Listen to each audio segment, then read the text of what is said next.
So,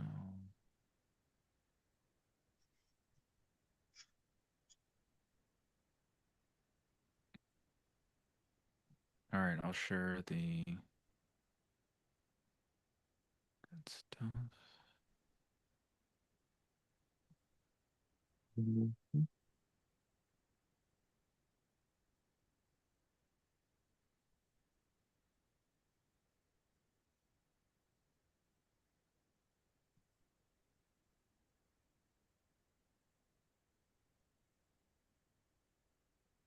Mhm. Alrighty, I'll disappear for a second. Yeah, all good. Uh, uh, uh, um,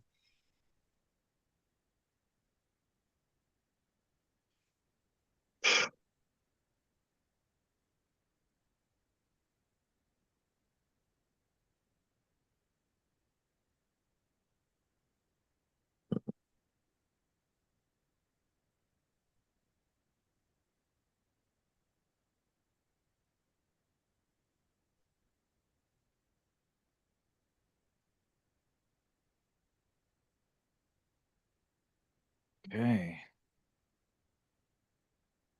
all right, I'll post it in my stories on Insta, and now let's put it in now.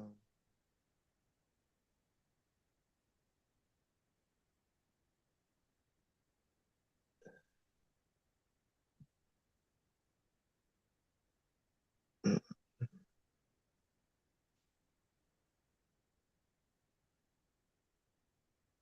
Starting a little later today, but we good. mm,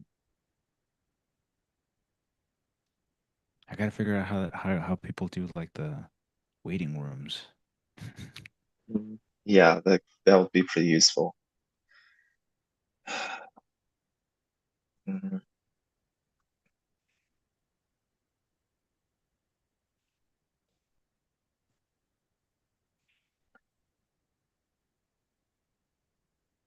mm.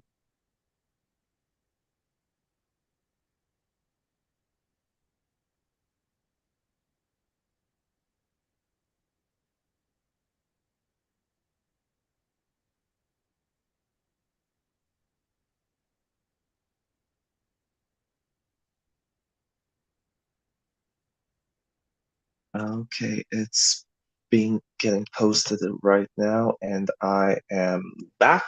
We can begin. All right, good stuff. So, welcome, wonderful people to How Much Time Do You Have? We hope you have the time tonight to be with us. Thank you for tuning in. I am Alejandro. I am a recent revert to the faith after many years of being away. Came to my senses. I'm a freelance management consultant. I work with startups, in particularly, I'm trying to help Catholic creatives to start their businesses and really build them in a way that they can be proud of, that is completely aligned with Catholic social teaching and Catholic values. And I'm here with my co-host and friend Christoph, and who's coming to us from lovely Poland, which I cannot wait to visit. Christoph, tell us a little bit about yourself, and then let's get today going. Hello, my wonderful people. So, my name is Krzysztof. I'm a 26-year-old Catholic from Poland, and I am a soon-to-be theologian. I'm currently finishing my degree in theology.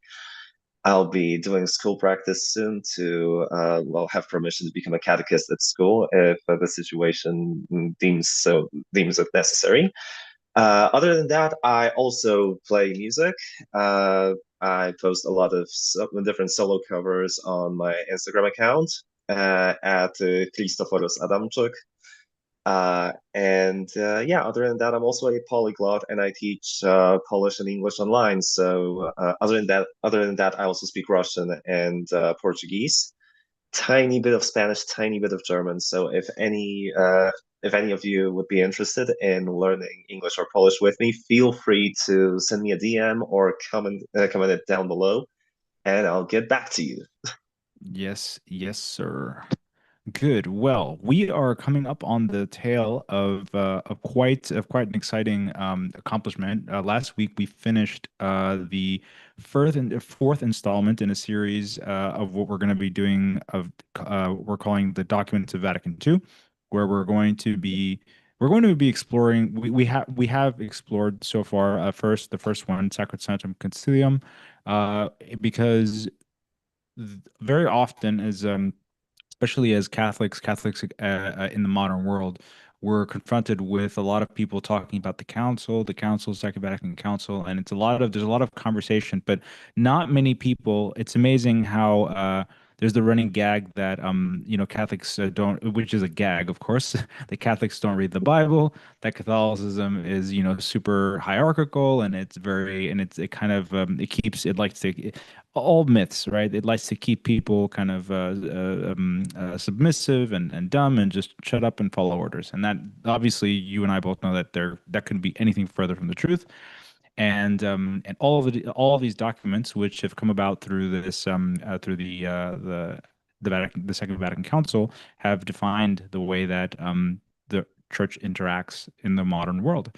But most people are woefully ignorant of it, myself included, right? Like we haven't, not many of us, besides even yourself as a theologian, as a student of theology, you said that you guys covered the documents, of course, but this is the first time that you're covering them as extensively, right? And that you really get a Exactly. comprehensive Mhm. understanding of them.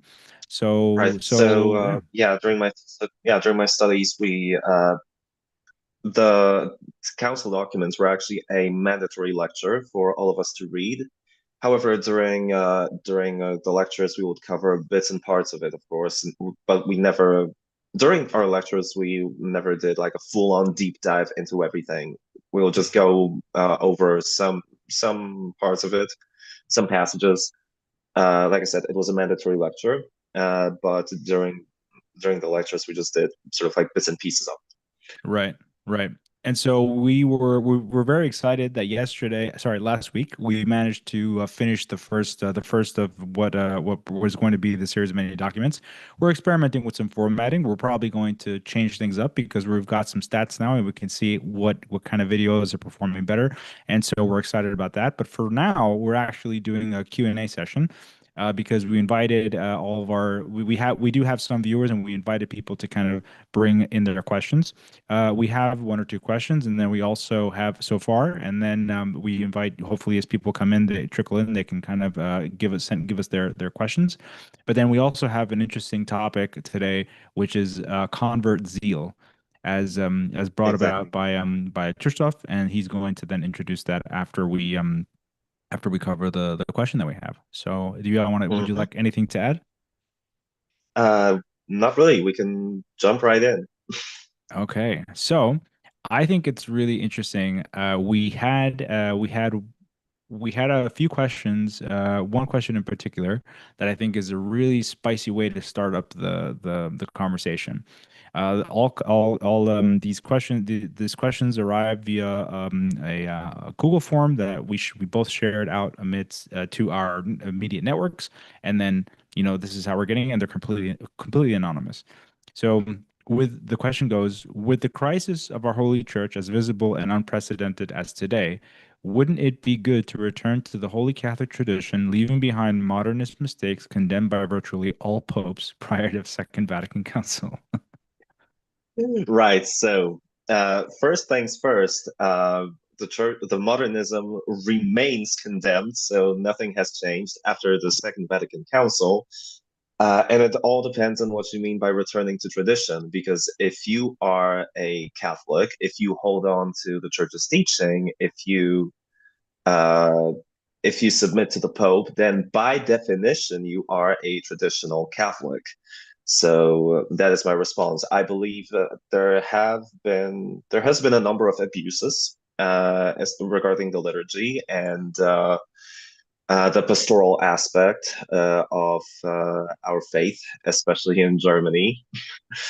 As I Yeah. always mention to Alejandro, he's pretty much in the worst place to be as a Catholic. Just Right now, yeah. not not counting all the places where the church is persecuted. Right, right, But from like a pastoral and doctrinal standpoint, Germany is not a place to be, not a good right, place to be. And right, right. so, yeah, we should hold on steady to tradition. We should hold on to what the Holy Church teaches. And what does the church teach? I always recommend getting into the documents. I always recommend get reading your catechism. Get yourself one of these people. So, like, the catechism is pretty much all you need regarding the Catholic faith distilled into a book. So, of course, it pretty much covers all the necessary topics to, in sufficient depth for a common layperson to basically know what they believe in. Yeah. And if you ever decide to go more in depth, you can always consult theologians. You can always read the documents. However, the Catechism is full of references to Right, the Holy Scriptures, right. to the church documents. So yeah, that's pretty much all you need. And also, as for being traditional, very important. There's a beautiful quote from the church's antiquity: "Ubi Petrus, ibi ecclesia." Where Peter is, the church is. So you cannot be a traditional Catholic and disobey the Pope. Right, Let's get this straight. right. We are obliged to submit to the Pope not only when it comes to uh, ex cathedra teaching, but also in the ordinary magisterium. Ordinary magisterium is subject to change, it can change. However, even so, we are still obliged to submit to it. And What there is can, can, also Mhm. Can you break down for people that might not know what is the difference between there's the ordinary magisterium and then there's actually the super ordinary like or the what's the other one called?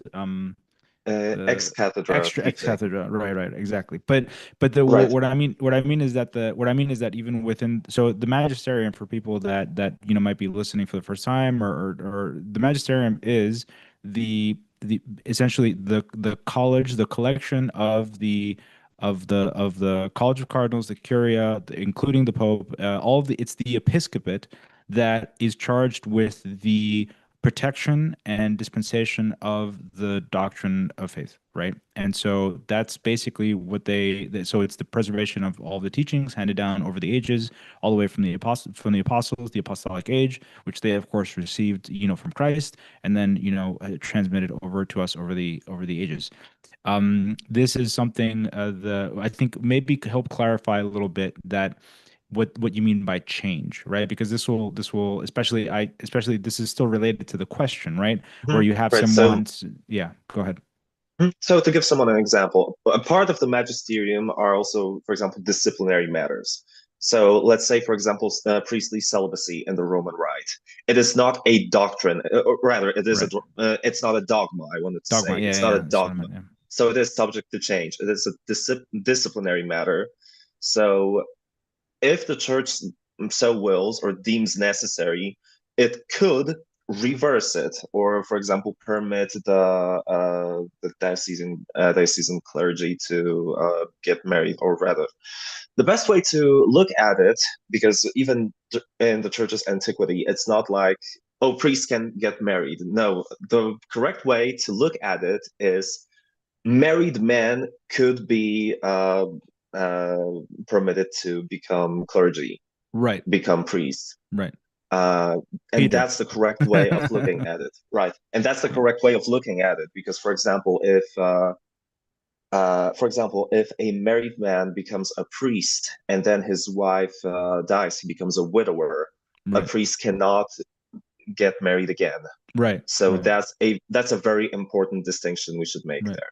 Right. Right. So that's to give you one example. That's so one of the pieces of ordinary magisterium, for example, the disciplinary matters, Right. or the matter of the death penalty, for example.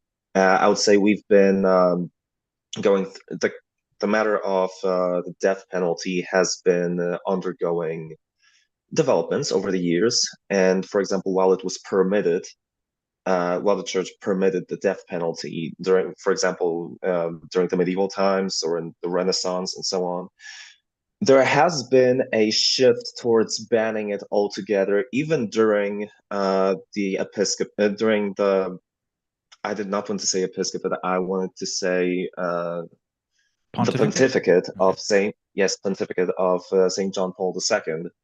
And currently, the church deems death penalty as inadmissible.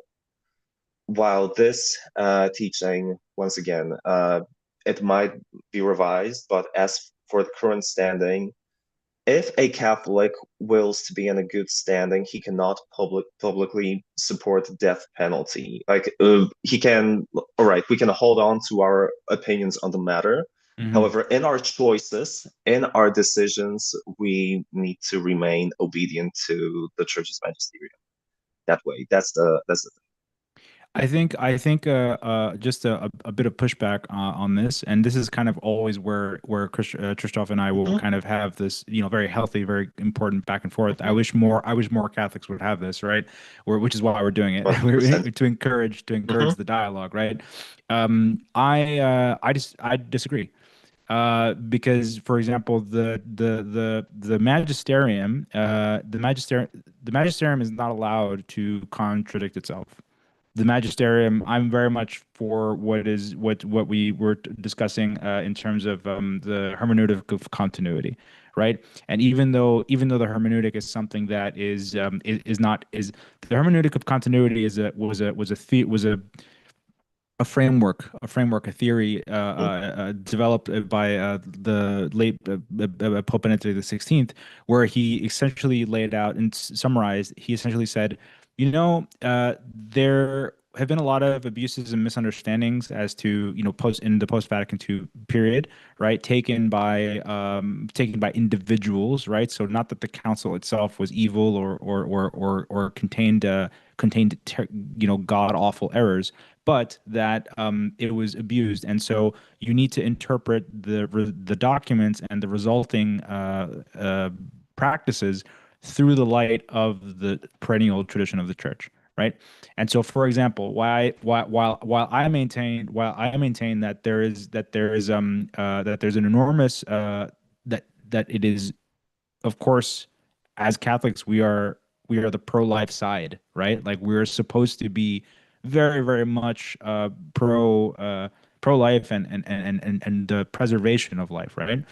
Um, the We are very much also and the tradition has said for many, many years that we are not a once saved always saved kind of people, right? The way that we go about things is that, yeah, okay, well, you're saved through the sacrifice of the Lord, but you have to retain your safety, your saving grace, and you do that through the aligned uh, practice of your will. And there are while it is true that you are absolutely, redeemable and up to that every we practice and we believe and we practice that everyone is redeemable and that God can forgive all things.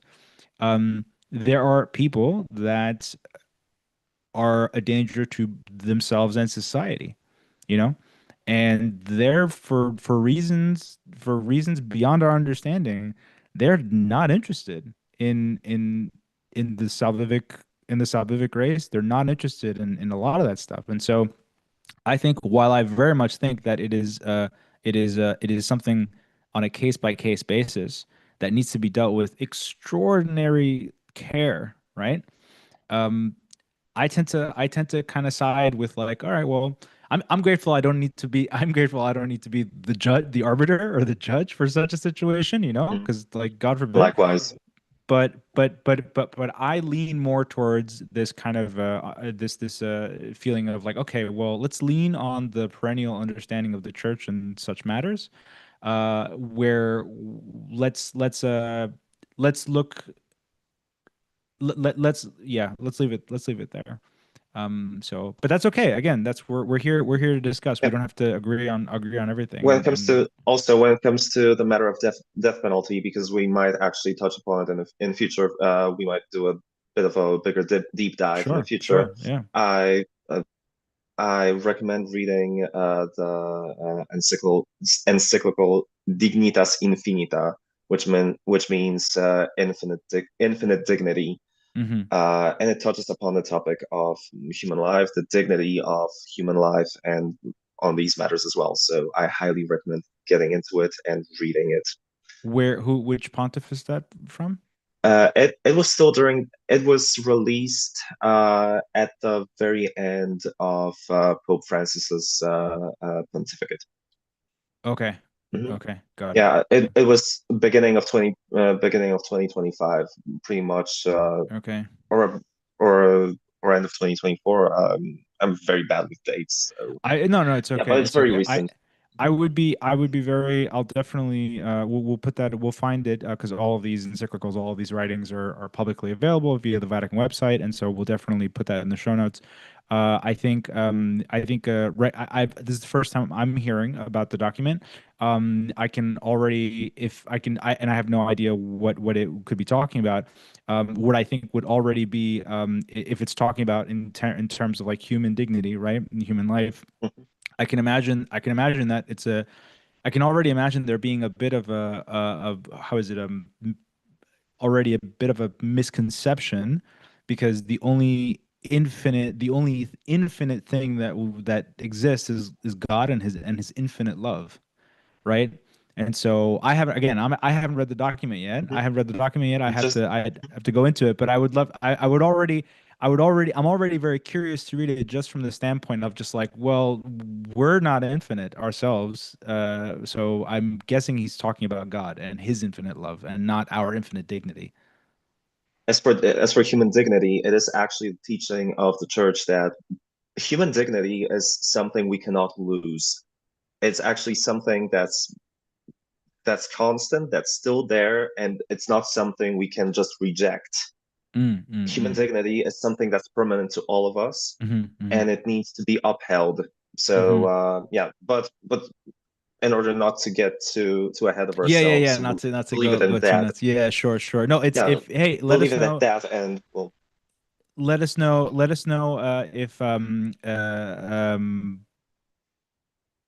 let us know in the comments if you want us to do a piece on that.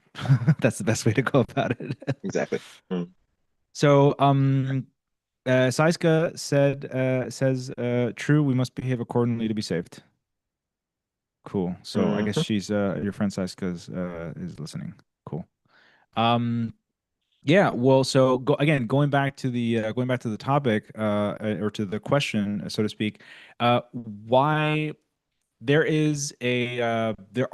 is true that there are many popes that have condemned modernism.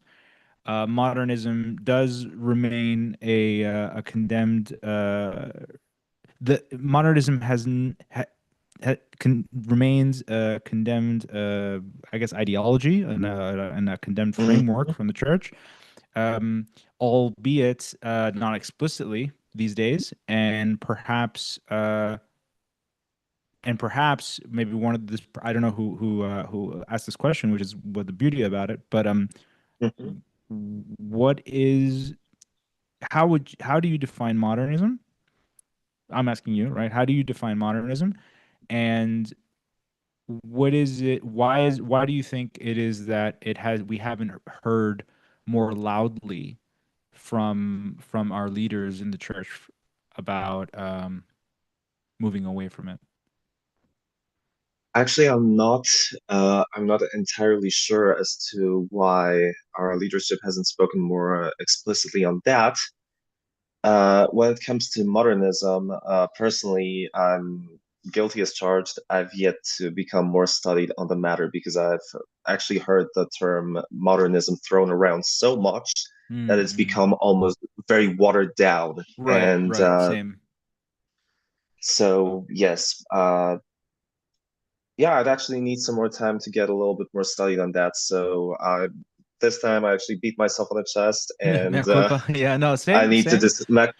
Yeah, and I need to do a bit of a deeper dive regarding the topic because, like I said, I hear this term thrown around so loosely nowadays that it has become extremely watered down and it can mean pretty much anything. Yeah, yeah. So There will be what I will do for the people for those that, whoever asked the question.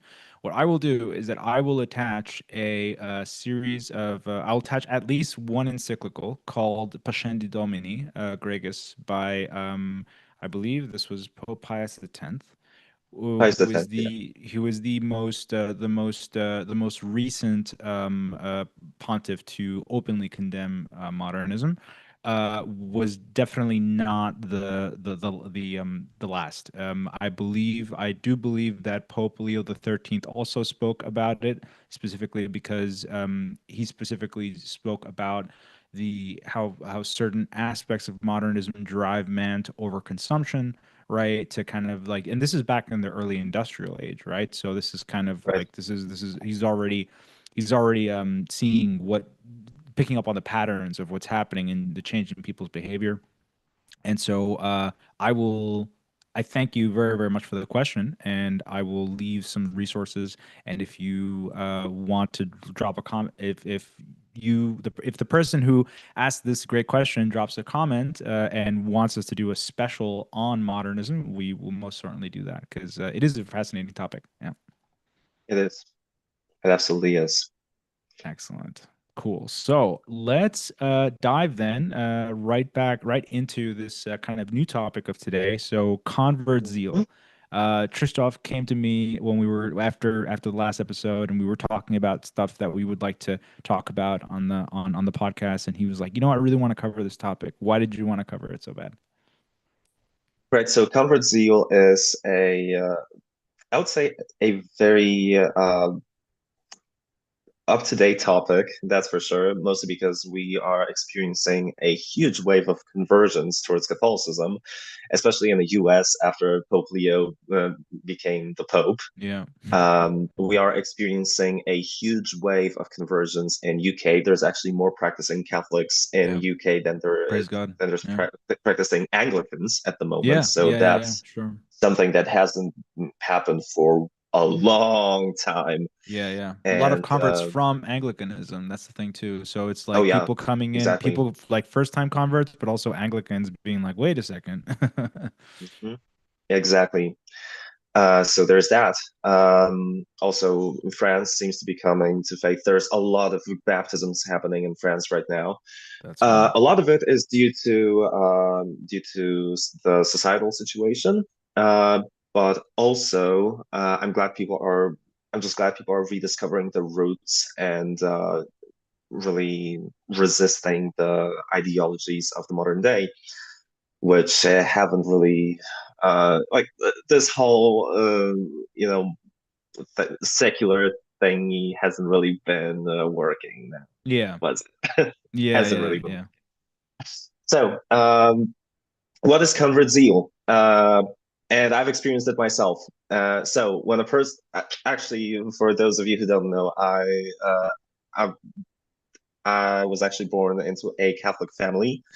Although, and yeah, we did go to church on Sundays. My mom taught me how to pray and all that stuff. However, I would say, yeah, the faith was there, but it's not like it was, we were actually devout. Then I actually started falling away during my teenage years until I became an atheist agnostic. Around high school, for a while, I was living a pretty disordered life. And ultimately, I came back to faith at the age of 18 after my mom started praying the Pompeii Novena for my conversion, and it worked pretty Mm. quickly. So, yeah, yeah. When I first converted, of course, everything just the faith was this new and exciting thing, and I was extremely joyful, uh, just filled with zeal for God Mm. and wanting to know Him more, which is a beautiful thing, by the way. It Sure, sure. is It's a a gift of the Holy very Spirit. Yeah. beautiful, yep, it is a very beautiful thing. At the same time, what happens when people first convert, or when they decide to come back to their faith, many a times they actually tend to, excuse me, they actually tend to go a little bit overboard. Right. So because there's all this enthusiasm, there's all this zeal, people tend to go a little bit overboard. They tend to get overzealous, you know what I Right. mean? Right. So, and many a times it manifests itself in this wanting to be Catholic almost in a very exaggerated manner. So, such people might, well, yes, there might be a genuine conversion happening, sure, but every once in a while, such people become overly preoccupied with the appearance of being Catholic Right. than with actually practicing their faith. Right. So, for example, for new converts among men, it might look like, oh, right now I'm a Catholic. I need to start wearing tuxedos every day. I need to start smoking cigars and drinking bourbon and Yeah. being this very elegant man. You know, people need to see that I'm Catholic, all Yeah. this stuff. Yeah. And for girls, it might be this. They might hop on a trad wife trend, Right. thinking Right. being a Catholic woman means being a stay-at-home mom, baking sourdough bread every day and Right. doing all Right. that Right. stuff. Which all of these things, mind Or you, good. are Yeah. good in Or and of good. Yeah. Yeah. themselves. Are in and of themselves good. However, some people make it the be all end all Right. of their Catholic faith and use it as a criterion to define what is Catholic and what is Right. not, which effectively becomes a caricature Right. of the Catholic faith. Right. And there's another danger in this, and that is pride. So whenever people get overzealous like this, they might just fall into pride, they might fall into this sense of superiority, Right. thinking because they're doing all of these things, they are somehow more Catholic than other people around them who Right. are just living their faith in a more quiet and less ostentative manner, Right. and just you know, there might be a sense of superiority or false superiority might creep Right. in, and that's Right. actually very dangerous for the soul. Pride is what knocked the devil out of heaven. Just so you know, people. Sure. Yeah. Yeah. Yeah. So as always, we really need to be on the watch and see within ourselves what our motives are Right. for doing such things. Like I Right. said, there's nothing wrong with these things. If you enjoy them, more power to you. However, if it becomes a qualifier of what a true Catholic is, Right. then you might want to review your beliefs. Yeah, yeah, I think that that's really spot on, and it kind of shows you how quickly you can kind of spiral into the hypocrisy of the whole thing. Like to have as you were saying that, I was immediately thinking about this scene from The Chosen where Jesus is yelling at the Pharisees and talking to them about like Mm, how they're whitewashed tombs and but everything is dead inside, and it's like you really have to be so careful with this stuff. As you said, these are we're not trying to put anybody on the spot. Like we're here to dress nicely ourselves. Like or in business casual, right? Like it's good. It's good to dress up. It's good for if women love to be homeowners. Like we want to foster this, but if you are not living that very deep personal relationship with Christ on a daily basis, all of the trappings are just they're exactly that. They're just it's a trap, and it's gonna get you into a lot of pride very quickly. So yeah, for sure, for sure. I what if oh, we've got a question here. What are the signs that I'm mhm. a person full of pride? Hmm. What Good are the question. signs?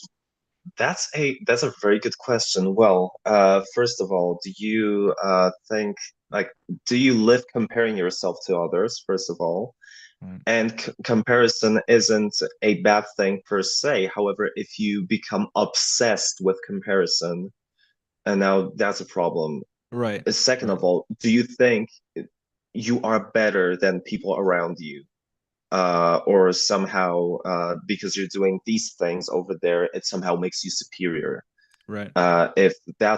If you're doing this, then that might be a sign of pride.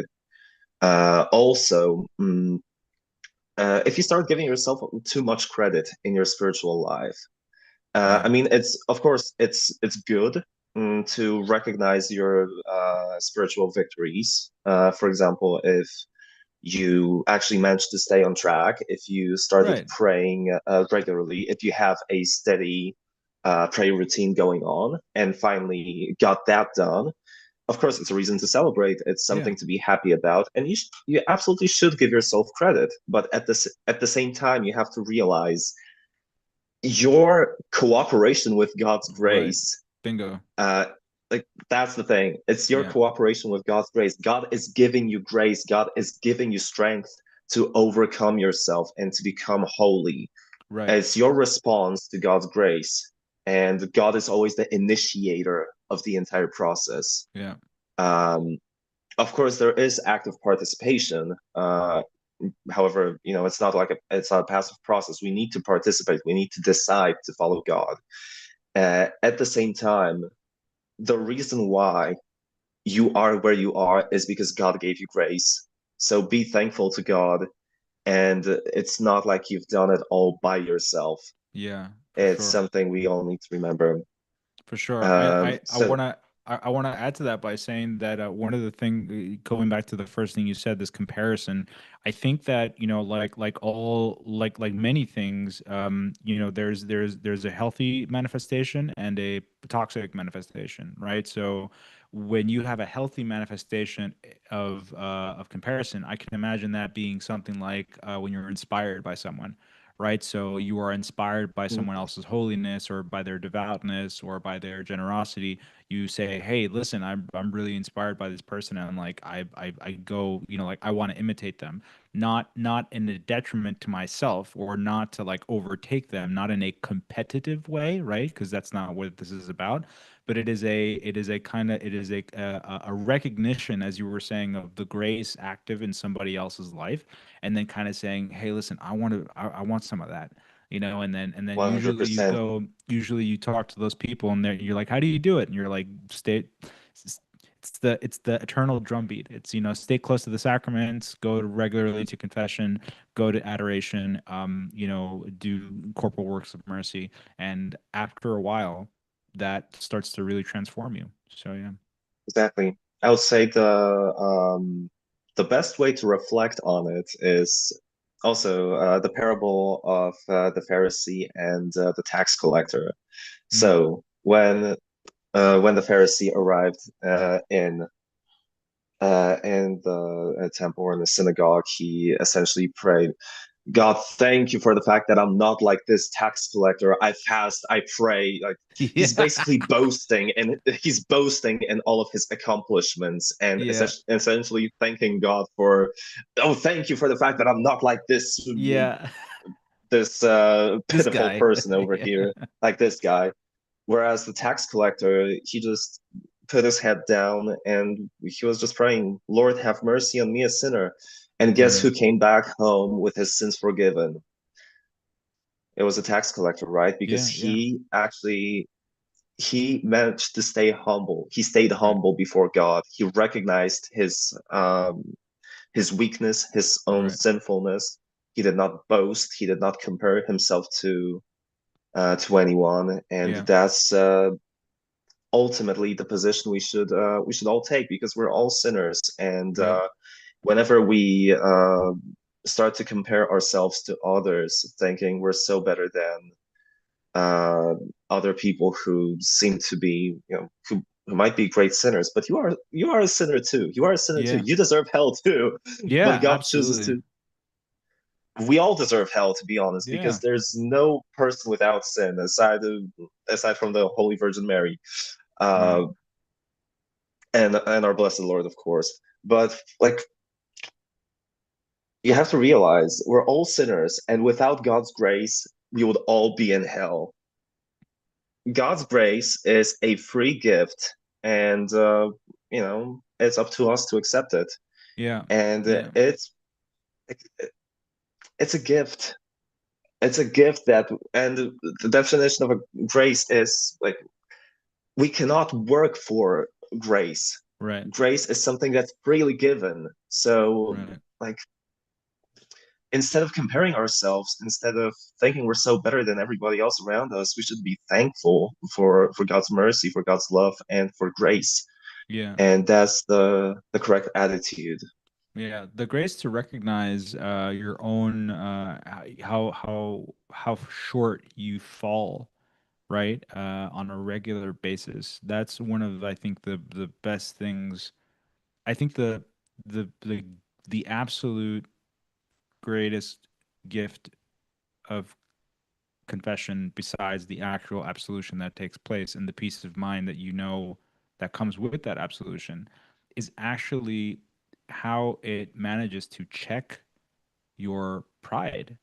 Like, it is Mhm. so humbling to have to be there and say these terrible things that you regularly indulge in your mind, and that you struggle with, and it helps to, like, whenever people, that's why whenever people say to me that they don't understand where, like, that oh, this is weird, like, why would you go to confess your, why would you go to do this to yourself, or to someone, I'd be like, you have no understanding of human psychology, like, at all, in the slightest. And if you're curious, we can talk about it, but, like, that's accountability is part of the reason why why the saints were able to transform themselves from regular sinful people into the saints that they became, because they allowed, they stayed close to the sacraments, they allowed themselves to be, they were accountable to the Lord, right? Because the Lord is there, right? The priest is there in persona Christi, he's there, and we are confessing to him, we are sorrowful to him, right? And so, but it's, yeah, it's really, really interesting. Good, good, good. So this, bringing it back to convert zeal. What else is on your mind about that? I have a kind of a few points, but what else? Right. So one of the first things when it comes to convert zeal, like because you're so new into this, because it's so exciting and so amazing, and you feel, your life's essentially sunshines and rainbows for quite a while. You have to like there's a natural inclination and desire to start evangelizing right Mm, away, right from the mm, get-go. Because of course you want to tell people about what happened. You want to tell, and testimonies are actually very valuable, and it's something you can absolutely do because when you give testimonies, you are speaking from personal experience. You are mm. talking about what God did in your life. You are Yeah, talking about what you've experienced. However, you should wait for a little while before you start evangelizing, and you should rethink if that's actually your calling, right. because You not have to everyone, discern it. like, exactly, because not everyone is like, we're all, sure, we are all called to evangelize, but we're not called to evangelize in the same way. Right, And for example, you might not be called to, for example, evangelize in from like the academic side of things. And actually, I believe before you start evangelizing, before you start talking about God in public, you really need to take some time to cool down in regards to emotions, and second of all, to become grounded in your faith. right. Because sure, when you convert first, there's this fire in you, and you want to do everything all at once, and so on. But uh, at the same time, like knowledge has to go hand in hand with zeal. Yeah. Because when a person is zealous and ignorant at the same time, it's actually a very dangerous combination. Right. That's a Right. very dangerous combo. It's actually one of the worst combos possible.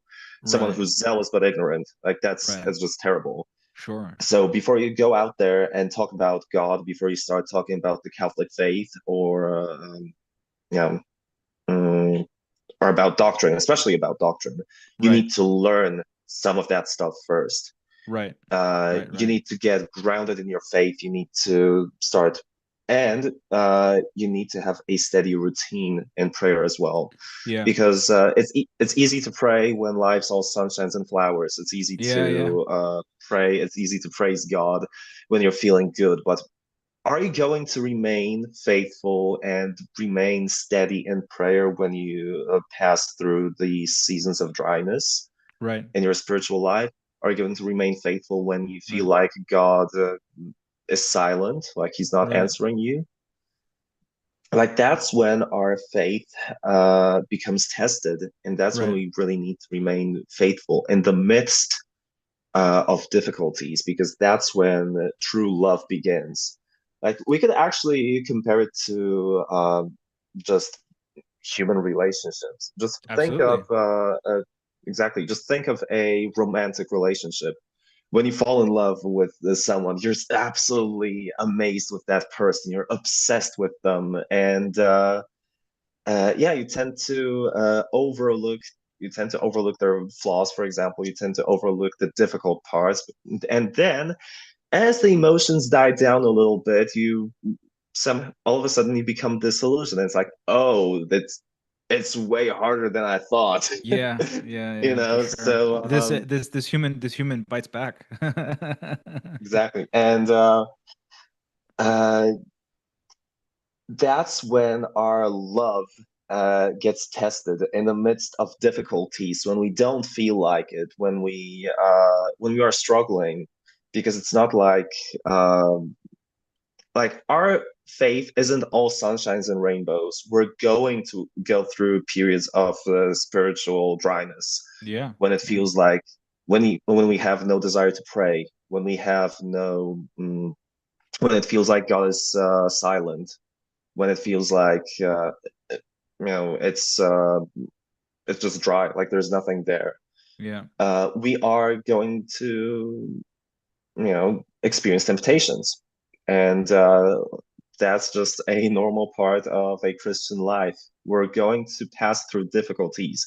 Now, if you are able to remain faithful to God, even in the midst of all of these challenges, when you pray, when you manage to pray, even when you're tired, when you don't feel like it, but you still show up, you still do what you're ought to do, even when you don't feel like it. That's true love. Yeah. That's Sure. how you show God's love. Yeah. That's how you manifest your love to God in the truest Yeah. way possible. Because, like I said, it's easy when you feel like it, when you feel motivated, and motivation comes and goes, and that's a part of anything in life. Yeah. Yeah. Our intellectual endeavors, working out, family life, whatever it may be. Like there are days when we feel motivated and joyful and ready to go, and there's Yeah. days when it's the last thing we want to do. Yeah. So I want to invite people to think about what their own charism might be, right? exactly, Because the thing is that a lot of there are, as you were saying, there are people have their different charisms, their different ways of evangelizing. I am someone that, like, this is one of the ways that I do that, right? Like I'm a more intellectual inclined person, and more into like the learning and the discussion and the exchange, and that's how I do it. And I'm hoping for that to be the way that, like, to have a library of this information and to be able to say, hey, here, listen, I did an episode on that, here, go watch it or go listen to it. totally. I've met other people that can't sit still, that are like they're very active. They want to go out there, they want to interact with people, they want to play music, they want to dance, they want to, that's how that is their charisma and how they manifest. And everything has its place. Everything, if you didn't Totally, have that, if you didn't have that like you have that charism because God put it there, you know. totally. But I also think that it's very important to remain to keep the humility, right? To keep, as you were saying, to keep the humility uh uh at a healthy level, and to keep open the door for learning about those different kinds of charisms. Because I we were talking, for example, I was talking with a friend a few weeks ago, and we were talking about the Franciscans, and how much the Franciscans are involved with the poor, and involved in like the helping the really socially limited and stuff like this. And I was like, and that's great, that's amazing. It's like, well, but also Saint Francis was a deacon. Like, he ended up being a Right. deacon, and you don't just roll up and become a deacon. Like, you have to go through schooling, and he was a preacher. And the church doesn't just give the pulpit to people. Like, I mean, again, they're not supposed to. Right now, this is kind of one of the things we're discussing. But with Mhm. this is one of the challenges that we're having here in Germany. But like, you're not just supposed to hand over the pulpit. Like, you're supposed to you need people that are well formed, that are learned in the sacred tradition. And so and Saint Francis was a very active preacher. And that's because but he was a deacon before came anywhere near close to that. And so that's I just want to kind of remind the viewers and the listeners that we're all we if you have your charism. I think the hardest thing to do is to find your charism. Once you find your charism, you actually kind of, the rest is that's like half the journey, right? The rest is refining it. But find your charism because God put it there, and then figure out how to, and then stay humble and figure out how to kind of like surround yourself with people that'll help cover your blind spots.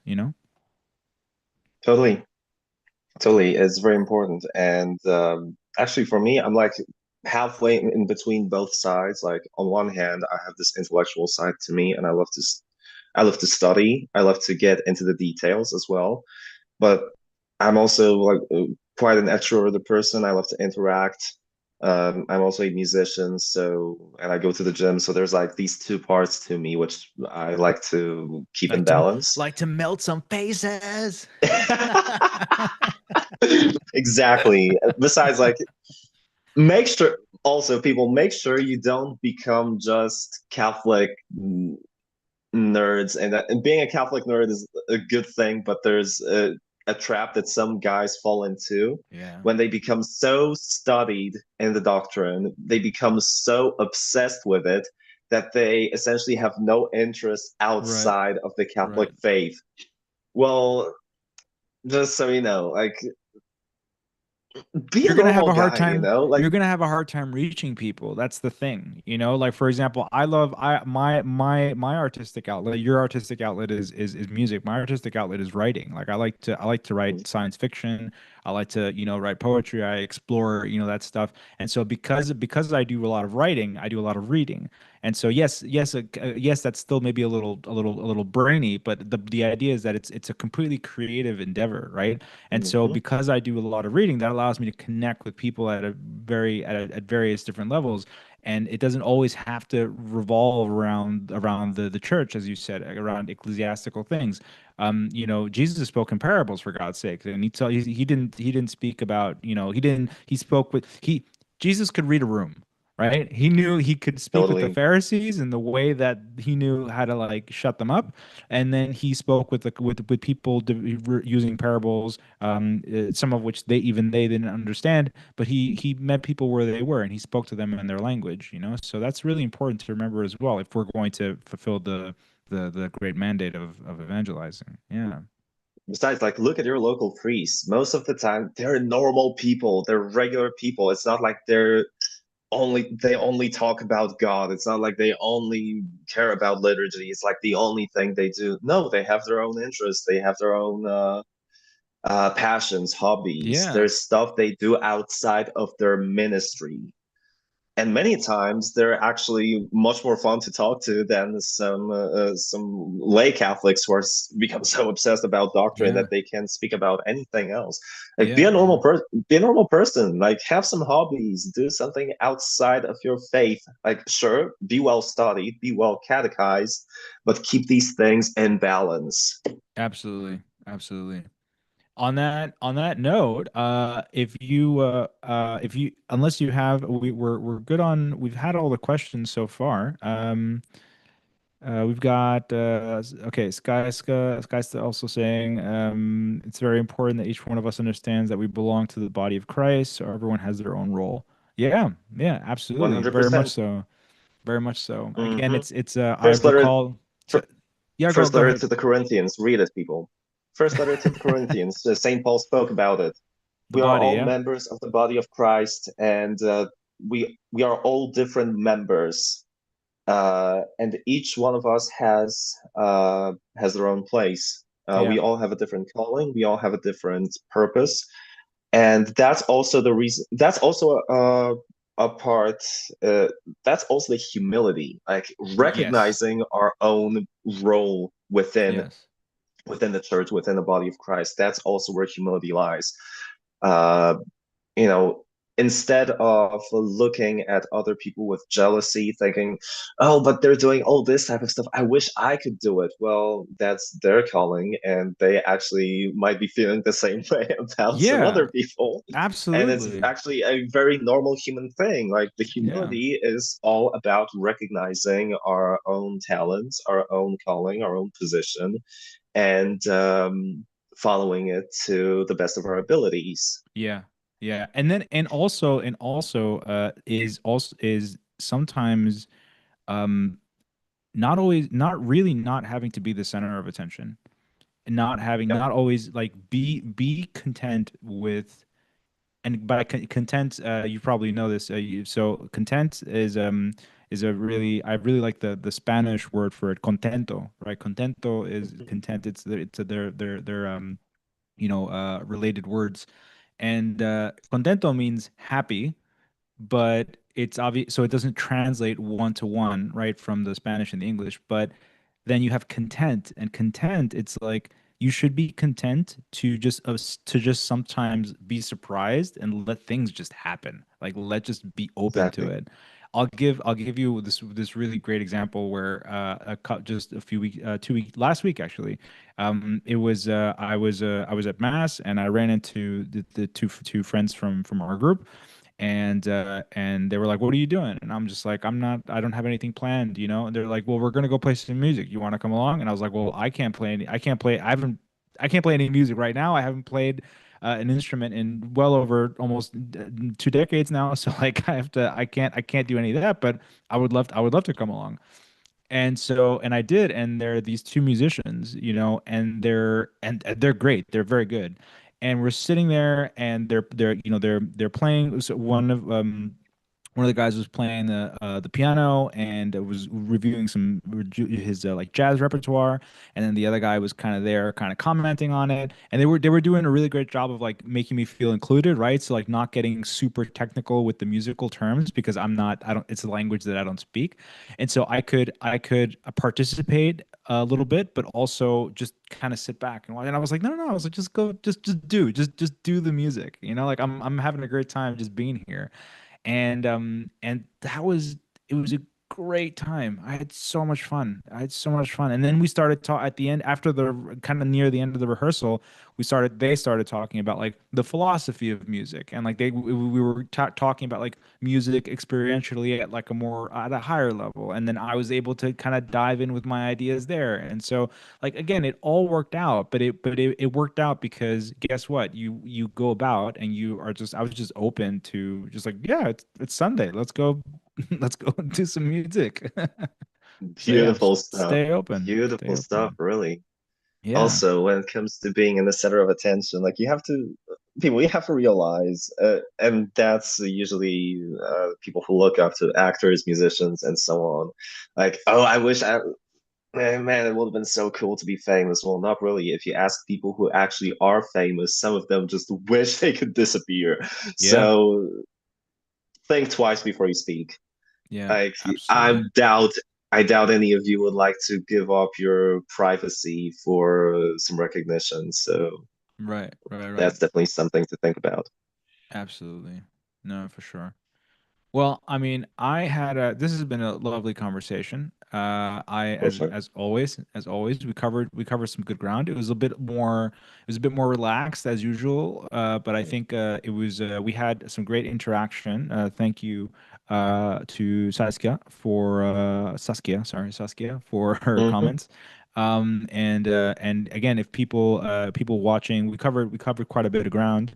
If anybody is interested in having us cover something more along the terms of modernism and even more Second Vatican Council related topics, then by all means, please leave it in the comments. Yeah. Would you like to say any closing words?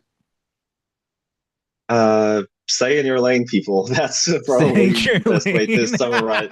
That's pretty, like that's the best way to summarize it. Like we all have our calling. We all have different predispositions Yeah.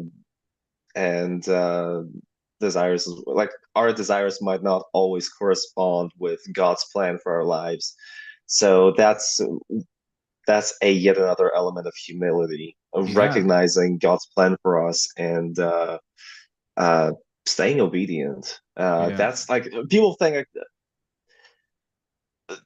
the most difficult part of our faith at the end of the day is remaining obedient. Obedience has to be the most difficult part of our faith.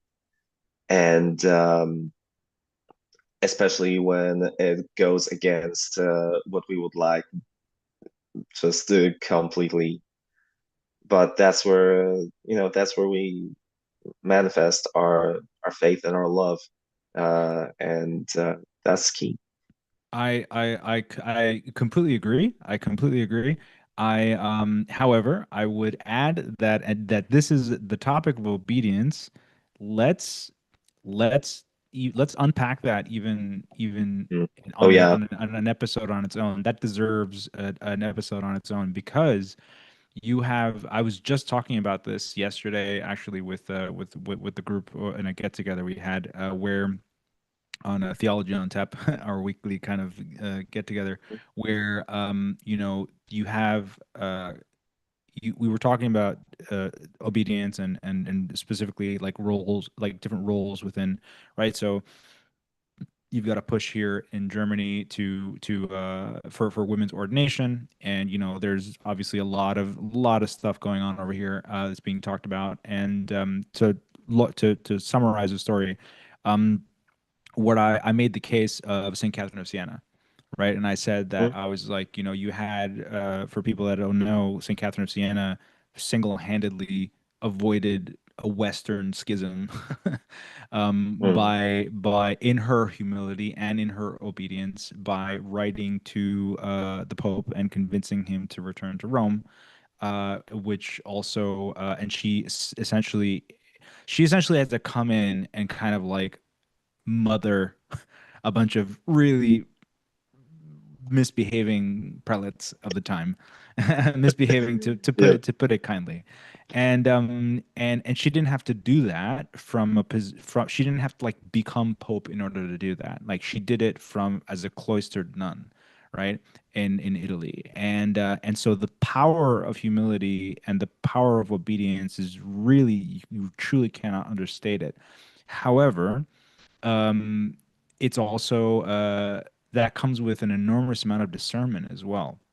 I don't think that 100%. we're called. I don't think I would. I'm not saying that you. I'm not saying that you said this, but I don't think for anybody listening. I don't think I need to clarify that. I do not think that when Catholics talk about obedience, that it is blind obedience, right? It is not this obedience of like just okay, I'm gonna shut up and keep my head down and just do whatever the other people say. Sorry, the prelates say. That's not what we're talking about. We're talking about a an obedience that comes from like uh, agreeing to follow, agreeing to agreeing to follow what what is told, even though having full having full awareness, right, that it's happening, even though you might not fully understand or agree with it, right? Right. So you have to, and it is the prelate's job, right? It is your superior's job to inform you as to why the obedience in a particular case is so important.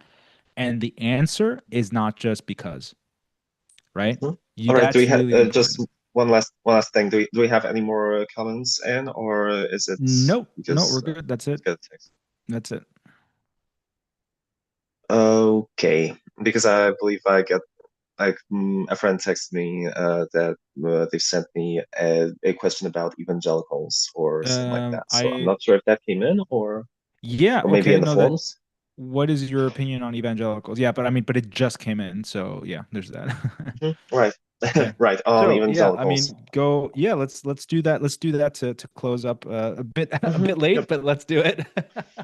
Right. So evangelicals, if you mean evangelical Christians, as in like the American version of like, they are It very just says misguided. it just says evangelicals. The question is just what is Hmm. your opinion on Yeah. evangelicals? So let's go ahead and do So it. I'm going to assume it's about like American Protestant evangelicals, like what we're seeing right now. I believe they are rather misguided. Like the main problem with in Protestantism is that anyone can essentially be their own pope. Right. That's the biggest problem of Protestantism. Right. So defining what is true and what is not, what is good and what is not, becomes quite difficult. And like there's no like there's disagreements among they disagree among themselves regarding some very touchy subjects. I mean, and very important subjects such as Yeah, like for example fundamental things. contraception, such Right. as I mean, hey, even baptism, like whether infant baptism is necessary or not. Like these are some very important matters. So yeah, I believe while many of them might have genuine faith Right. Good and intentions. Yeah. many of them genuinely love God and are well intentioned, I believe they are very misguided, and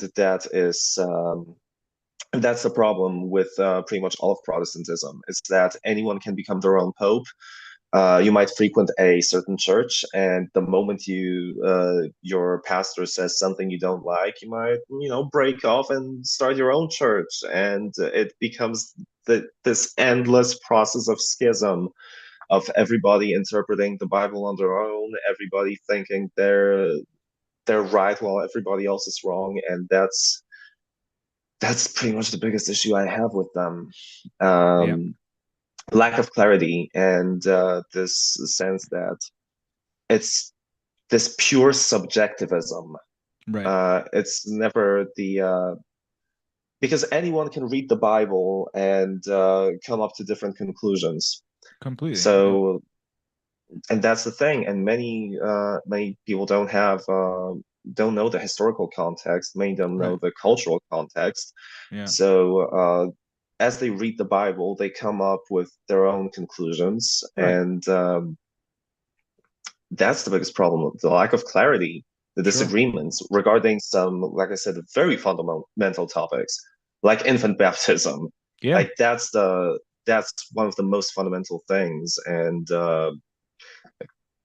it's kind of scary when you think about it. Yeah, terrifying. Absolutely. I remember I grew up with a mother who was Baptist, and I remember very quickly when I started discerning my own spiritual journey and stuff, I realized I was like, you're placing an enormous amount of trust and confidence into some guy who or some group of some board of a handful of dudes uh who are interpreting scripture in their way, like But at the end of the it's day, like yeah.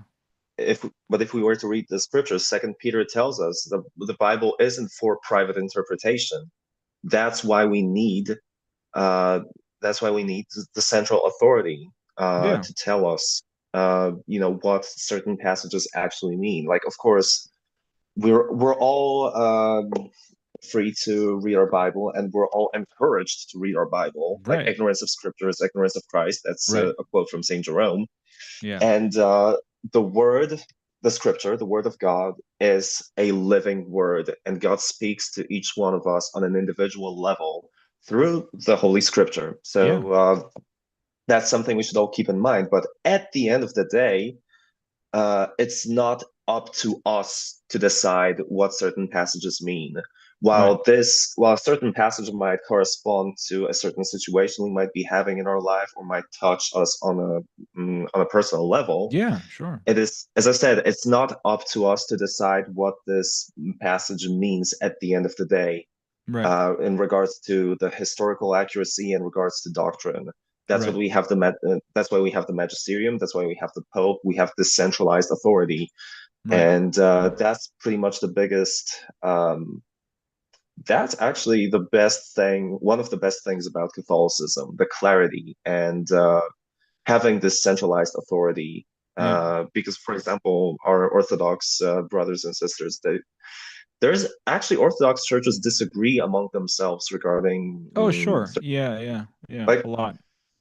There's some mhm, there's some there's some there's some Orthodox churches. I think a lot of the times people think because they have such liturgical purity. I think a lot of mhm, people oversee a lot of the more sometimes doctrinal ambiguities. There are mhm, sometimes depending on which patriarch you're under, they allow contraception or not, they allow divorce or not, they allow multiple divorces. Like it's one of mhm, those things where it's the conditions for divorce are different, depending on the patriarch. Like that doesn't seem like the kind of thing that should be arbitered by individual prelates, right? Firstly, because also it's counter to scripture, right? Like I'm pretty sure it's Jesus explicitly said, "What God has joined together, let no man turn asunder." So it's like you're locked in, man. Like there's no very, very, mhm. very, very few exceptions for divorce within the church context. Right. So that's So just one to example. summarize, Yeah. yeah, so to summarize the question, while many of them love Christ genuinely, and many of them would put me to shame with their faith. And like seriously, there's Protestants who are very devout and just so in love, so on fire for God that it really makes me rethink my position. Um, but at the same time, they do lack the fullness of truth in their doctrine, and they are much more prone to fall into error. Right. So, and we should, in a loving and respectful manner, have these discussions regarding Absolutely. That's doctrine, why we're regarding here. our faith. Exactly. And yeah, reaching out to, and it is extremely important to reach people who are well intentioned. Like that's the first thing. Like these are the first people you should reach out to, people who are actually on fire for God, who are zealous and who crave truth. Like those are the people we need to reach out to. Like they're pretty much the first in line.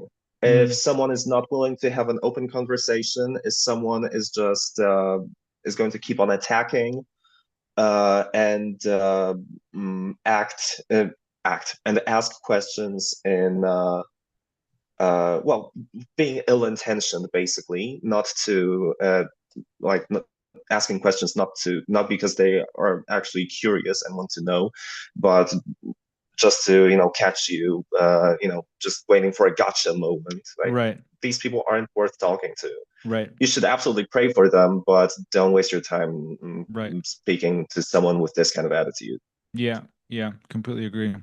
Thank you everyone for your questions. Thank you. This has been How Much Time Do You Have? We hope you had the time and you learned a little bit. Thank you so much for listening, and we will see you next time. Absolutely. Thank you all for joining us, and until next time, peace. Bye bye. So we're good. All right. Woo! So yeah, yeah, yeah, yeah. No, it's good. Man, it's great Yeah, to have a bit of like a loose sort of, you know, all go session. It's like it's awesome. Like Yeah, yeah. after talking about like getting into like dense academic theology, it's so great to have like a loose convo about everything. And Completely agree. yeah, I enjoyed it a considerable amount. Yeah, yeah, yeah, for sure, for sure. No, I think it's definitely also it was great to it was a great way to come up with new topics, right? That we can cover. Oh, So so yeah, I was taking some notes, and so I think that'll be great. And we had some, good questions and some engagement, and yeah, slowly it's building. I'm excited. This whole thing on the cool thing too is that there's no lack of topics, you know? yeah, We're never gonna we could do this for years, but we'll never run out of topics because it's dude, also it's a like an bottomless ongoing. well. Yeah, yeah, yeah, yeah. You can there are certain things that and there are certain things that will always be that will resurface, right? Certain things that will again will some things will be kind of like hot and trending during a particular period, and then we can speak into them and through light of tradition and through personal experience, really reach people that way. And then but then also there are times where we can just kind of just you know again have a very open session. I really enjoy it when people kind of chime in. I wish that we had that the questions had come earlier, right? So that Mhm. we could have more time to digest them. But of course, that's Yeah, also the nature of the beast. it's best to maybe post a link to Google Forms like 2 days or even 3 days before we do the Yeah, actual live, just yeah, as a as a note to self, for yeah, the future episodes. for It's pretty much the sure, best way to do it. Then for we wouldn't sure. be running the